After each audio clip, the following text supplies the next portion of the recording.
1장 1절 2절 합독하시겠습니다. 예수 그리스도의 종 바울은 사도로 부르심을 받아 하나님의 복음을 위하여 택정함을 입었으니 이 복음은 하나님이 선지자들을 통하여 그의 아들에 관하여 성경에 미리 약속하신 것이라. 아멘. 복음은 에덴 동산에서 타락한 직후부터 계속 직후부터 하나님이 이제 약속하셨지만 실제 성취되기까지 수천 년의 시간이 걸렸습니다. 하나님께서 이토록 긴 시간을 지체하신 이유에 대해서 우리는 이제 세 가지 답변을 얻을 수가 있습니다. 첫째는 하나님께서 죄의 깊이를 드러내시기 위함입니다.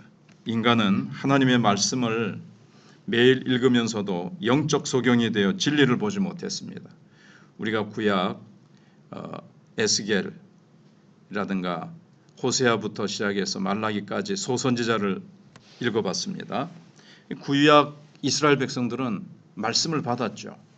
구약의 말씀을 받았고 선지자들의 말씀을 그렇게 매일 들었는데도 계속 그들은 우상 숭배와 이웃을 해하고 욕심대로 행하는 그런 모습을 수천 년 동안 행하는 것을 보여주고 계십니다. 그러니까 인간이 얼마나 영적으로 깊이 병든 존재인가, 이걸 하나님께서 보여주시는 것입니다. 그래서 죄라는 것이 아담이 한순간에 실수한 것이 아니라 인간의 눈을 어둡게 만드는 무서운 질병이라는 것을 보여주시기 위한 것입니다. 두 번째는 인간의 무능력을 입증하기 위해서 하나님께서는 구약시대 때 이렇게 수천 년이 걸리도록 오래 참으셨습니다. 바벨론, 애굽, 그리스, 로마 이런 위대한 국가들이 또 그 국가들은 문화와 문명을 발전시키면서 차례대로 계속 인류의 역사 속에 일어났지만 인간은 스스로를 구원하지 못했습니다.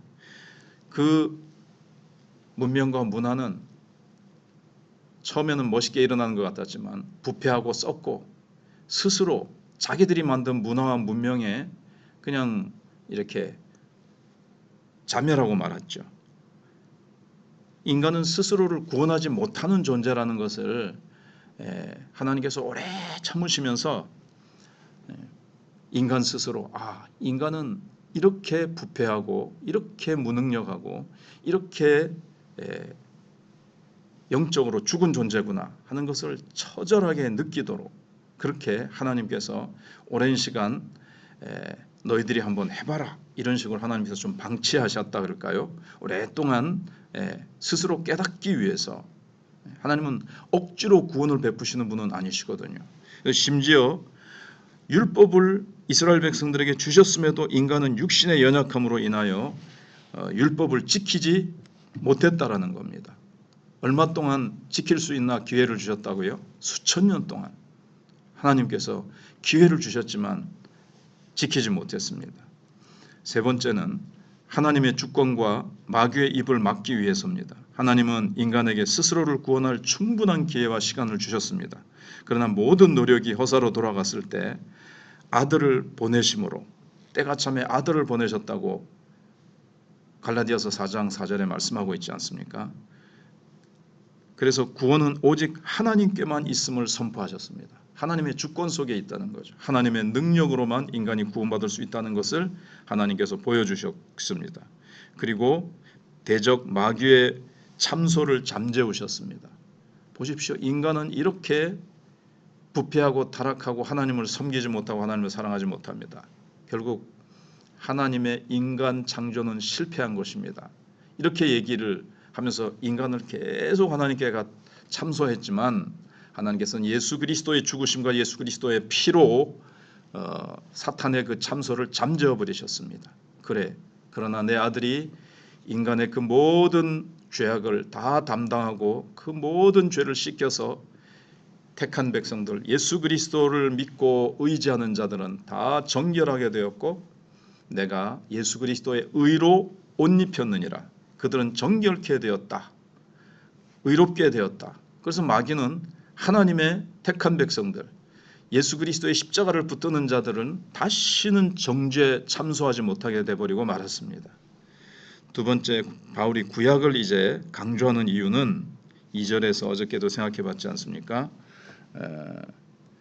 이 복음은 하나님이 선지자들을 통하여 그의 아들에 관하여 성경에 미리 약속하신 것이라, 구약에 미리 약속하신 것이라는 거죠.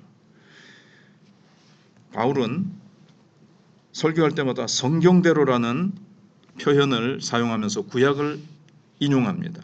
그 이유는 복음은 어느 날 갑자기 나타난 새 교훈이 아니라 에덴에서 시작된 하나님의 장엄한 목적이 이렇게 연속되는 것이라는 거죠. 연속성 속에서 갑자기 어느 날 툭 튀어나온 게 아니라 태초 에덴 동산에부터 하나님이 일하기 시작하셨는데 그 하나님의 일하심이 역사 속의 면면이 계속 흐르는 강물처럼 도도히 흐르다가 마침내 하나님께서 예수 그리스도를 보내시고 복음을 완성하셨다라는 것을 보여주기 위해서인 것입니다.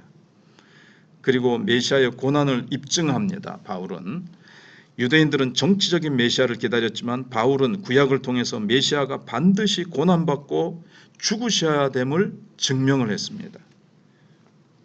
구약의 모든 약속은 그리스도 안에서 예와 아멘으로 성취된 것입니다.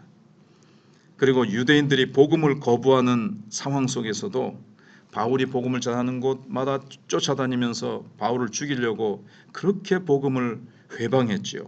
복음을 거부하고 복음을 가장 먼저 받아들여야 될 사람들이, 그러나 영접하는 자들도 있었습니다. 그들을 통해서 복음이 이제 오순절날 성령을 받아서 땅끝까지 증거되게 되지요. 근데 바울은 구약 예언을 통해서 이스라엘, 누가 참된 이스라엘이냐? 아브라함의 혈통을 받아서 태어난 자들이면 이스라엘이냐? 아니다. 영적 이스라엘이 참된 이스라엘이다.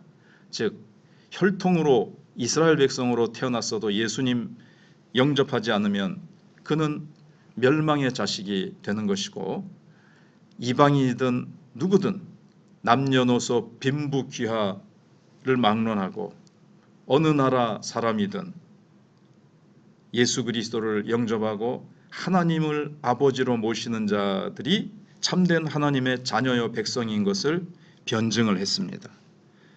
그래서 우리를 위한 영적 교훈은 성경이 이제 완결되었다 하는 것입니다. 예수 그리스도께서 오시고 사도들을 통해서 성경이 다 완성이 됐습니다. 그래서 성경은 구약과 신약을 통해서 완성된 하나님의 유일한 계시입니다. 구약 없는 신약도 없고 신약 없는 구약도 없습니다.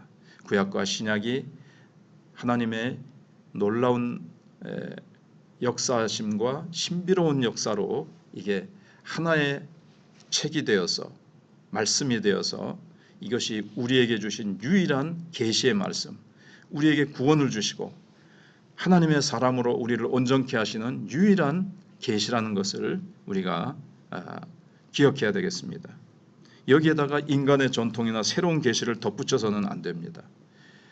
이스라엘 백성들이 여기다가 자꾸 뭐 손 씻는 거에다가 뭐 별의별 전통을 자꾸 갖다 붙였죠. 성경만이 우리 삶의 유일한 법칙이라는 것을 기억하고, 지금도 신비주의자들이 자꾸 성경에다가 뭘 덧붙이려고 합니다. 2026년도에도 휴거가 일어난다. 뭐 예수님이 재림하실 징조가 뭐 어쩌고 저쩌고 뭐 하는데, 이런 것도 다 성경에 없는 얘기를 하는 것은 삼가해야 될 일입니다. 그리고 성경의 통일성, 방금 말씀드린 대로 성경의 통일성입니다.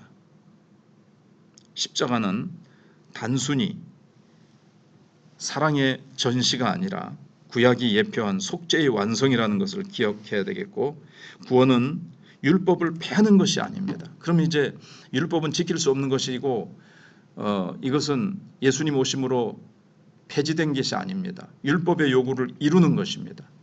예수님이 십자가에서 죽으시고 부활하시고 승천하셔서 성령을 보내주셔서 우리 안에 성령께서 우리에게 힘을 주셔서 이제는 율법을 지킬 수 있도록 된 겁니다.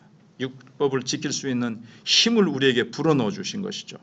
그래서 그리스도를 구주로 믿는다면 그분을 구주뿐만 아니라 주로 모셔야 된다는 겁니다.